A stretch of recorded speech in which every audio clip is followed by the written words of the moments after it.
دین حقیقی میں لٹا دیا سب کچھ ہمارے لیے. ہم کیا کر رہے ہیں؟ کچھ بھی نہیں کر رہے. اتنا تو کیجئے صاحب کہ یہودیوں کے اور اسرائیلیوں کی جو پروڈکٹس ہمارے گھروں کے اندر موجود ہیں اس کو نکال کر باہر پھینکیے تاکہ پیسہ ہمارے خلاف استعمال نہ ہو. کتاب الشفا کی جانب سورہ کوثر کی خاصیت: جس شخص کی اولاد زندہ نہ رہتی ہو وہ 41 دن تک بلا ناغہ نماز فجر کے بعد 700 مرتبہ سورہ کوثر پڑھے، انشاءاللہ اس کی اولاد زندہ رہے گی. وظیفے کے دوران رفیق صدقہ بھی کرتے رہیں.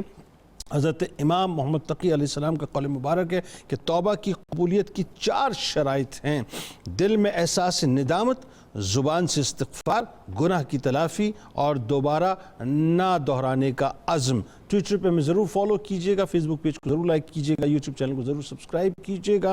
روزنامہ 92 نیوز میں اس حوالے سے مضمون بھی پڑھ سکتے ہیں. آپ وہاں موجود ہیں، ہم یہاں موجود ہیں. انشاءاللہ مل کے نعرہ لگاتے ہیں اس دعا اس امید اس یقین کے ساتھ اجازت دیں. لا یؤمن احدکم حتی اکون احب الیہ من والدہ وولدہ والناس اجمعین. اللہ تعالیٰ آپ کا، ہمارا، ہم سب کا، پاکستان کا اور امت مسلمہ کا حامی و ناصر ہو. پاکستان کا مطلب کیا؟ لا الہ الا اللہ محمد رسول اللہ. قدسیوں